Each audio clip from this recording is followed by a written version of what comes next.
नमस्कार, स्वागत आहे तुमचं आपल्या यूट्यूब चॅनलमध्ये। आज आपण श्रावण सोमवार विशेष उपवासाची ही नवी रेसिपी पाहणार आहोत। बनवायला एकदम सोपी आणि खायला एकदम चविष्ट। श्रावण सोमवार म्हटलं की उपवासाला भगर चालत नाही आणि दरवेळी साबुदाणा खाऊन कंटाळा येतो। मग बनवायचं तरी काय हा प्रश्न सर्वांनाच पडतो। तुमच्या ह्या प्रश्नाचं उत्तर म्हणजेच आजची रेसिपी। चला तर मग रेसिपीला सुरुवात करूया। पण त्याआधी तुम्ही जर आपल्या चॅनलवरती नवीन असाल तर चॅनलला सबस्क्राइब करा आणि व्हिडिओ आवडला असेल तर लाईक करा आणि तुमच्या फ्रेंड्स आणि फॅमिली सोबत शेअर करा। सर्वात प्रथम आपण आता रेसिपीला लागणारे साहित्य पाहूया। त्यासाठी मी 2 मीडियम साईजचे बटाटे, 5-6 हिरव्या मिरच्या, 1 चमचा लिंबाचा रस, बारीक चिरलेली कोथिंबीर, चवीनुसार मीठ, 1 चमचा साखर, 1 वाटी साबुदाणा आणि अर्धी वाटी शेंगदाणा कूट घेतला आहे। आता आपण कृती पाहूयात।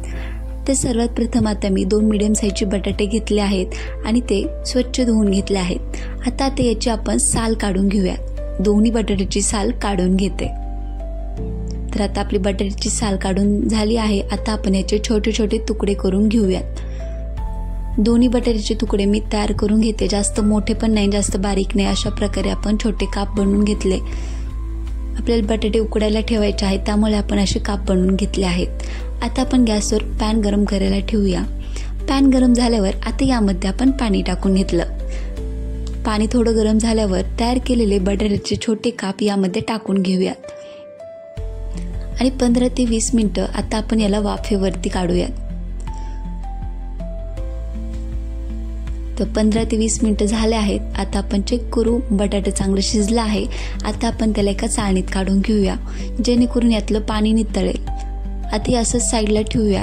आता एका पॅनमध्ये मी 1 वाटी साबुदाणा घेतला आणि तो आपल्याला 3-4 मिनिटं मीडियम फ्लेमवरती चांगलं भाजून घ्यायचं आहे। जास्तही वेळ नाही भाजायचा, एकदम हलक्या हाताने आपल्याला साबुदाणा भाजून घ्यायचा।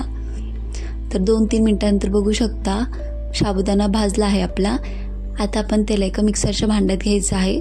साबुदाणा आपला 5-10 मिनिटं थंड करूनच मिक्सरच्या भांड्यात टाकायचं आहे। जर तुम्ही गरम गरम टाकला तर तुमची व्यवस्थित पावडर तयार होणार नाही। ते मिक्सरच्या भांड्यात टाकून घेतला तर याची बारीक पावडर बनवून घेऊया। तर व्हिडिओ दाखवल्याप्रमाणे तुम्हाला बारीक पावडर बनवून घ्यायची आहे। पाहू शकता एकदम बारीक पावडर आपली तयार आहे। आता ही एका मी बाउलमध्ये काढून घेते। आता त्याच मिक्सरच्या भांड्यात मी 5-6 हिरव्या मिरच्या टाकून घेते आणि त्या बारीक करून घेते। तुम्ही तुमच्या चवीनुसार घेऊ शकता। आता त्या एका बाउलमध्ये आपण मगाशी उकडून घेतलेले बटाटे टाकून घेऊयात आणि ते व्यवस्थित मॅश करून घेऊयात। बटाटे चांगले उकडल्यामुळे मॅश लवकर होतं। तर अशा प्रकारे मी बटाटे मॅश करून घेतले आहेत। एकदम बारीक मॅश करून झाला आहे। आता यामध्ये आपण साबुदाणा पावडर टाकूया, जास्तही पावडर टाकायची नाही। आता यामध्ये आपण बारीक करून घेतलेली हिरवी मिरचीची पेस्ट टाकली, अर्धी वाटी शेंगदाणा कूट टाकला, बारीक चिरलेली कोथिंबीर टाकली। जर उपवासाला कोथिंबीर तुमच्याकडे चालत नसेल तर टाकली नाही तरी चालेल। 1 चमचा लिंबाचा रस टाकून घेतला, 1 चमचा साखर टाकून घेऊया आणि चवीनुसार मीठ टाकून घेते। साखर, लिंबू आणि तिखटमुळे खूप छान वडे लागतात, तर तुम्ही ही नक्की बनवून पहा। आता ही आपण व्यवस्थित मिक्स करून घेऊया। हे आपल्याला व्यवस्थित मिक्स करून एक पिठाचा गोळा तयार करायचा। एकदम सहज हा तयार होतो। तर अशा प्रकारे तयार झाला आहे। आता आपण तेलाचा हात घेऊया आणि त्यातला छोटासा पोर्शन काढून घेतला आणि हाताच्या साहाय्याने आपल्याला रोल करायचा आहे। यामध्ये साबुदाणा पावडर लागेल तशी टाकायची आहे। इथे मी पाऊण वाटी वापरली आहे। आता पोळपाटावरती आपण याचा रोल बनवून घेऊया। तर पाहू शकता आपला व्यवस्थित रोल बनवून तयार आहे। एकदम सहजपणे रोल बनवून झाला आहे। आता आपण याच्या चाकूच्या साहाय्याने छोटे छोटे काप बनवून घेऊयात। याला नगेट्स असे म्हणले जाते। तर आता आपण नगेट्स सारखा शेप देऊया। तर पाहू शकता लंबगोलचा आकार देऊन छोटे छोटे आपण नगेट्स बनवून घेतले आहे। तर अशाच प्रकारे आपण सर्व नगेट्स तयार करून घेऊया। तुम्हाला हवा तसा शेप तुम्ही देऊ शकता।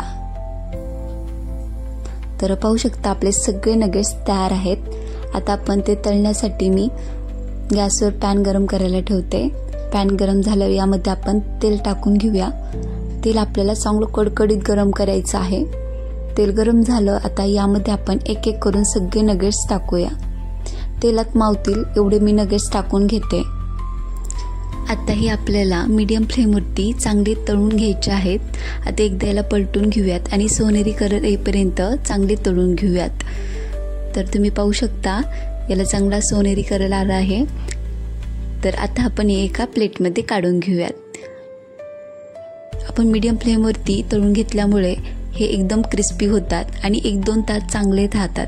तर अशा प्रकारे मी सगळे नगेट्स तळून घेतले. तर तयार आहे आपली नगेट्स रेसिपी. ही तुम्ही श्रावण सोमवारी नक्की बनवून पहा आणि कशी झाली ते कमेंटमध्ये सांगायला विसरू नका. व्हिडिओ आवडला असेल तर लाईक करा, फ्रेंड्ससोबत शेअर करा आणि चॅनलवरती नवीन असाल तर चॅनलला सबस्क्राईब करा. भेटूया अशाच एका नवीन खमंग आणि चटपटीत रेसिपीमध्ये. तोपर्यंत घरगुती खा आणि निरोगी राहा. व्हिडिओ शेवटपर्यंत पाहिल्याबद्दल मनपूर्वक आभार.